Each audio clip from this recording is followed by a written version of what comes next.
Heat stroke के हवाले से आगाही मुहिम, बुखारी बस स्टॉप मकली ठट्टा पर एक कैंप।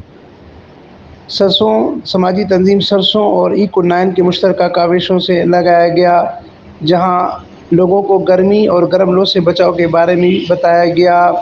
सरसों प्रोग्राम ऑफिसर हुमैरा अली व दीगर भी इस मौके पर मौजूद थे। इस मौके पर ADC-1 ठट्टा रियाज हुसैन लगारी ने कैंप का दौरा किया। अमीन फारूकी, फायरस्टोन न्यूज़, ठट्टा, सिंध।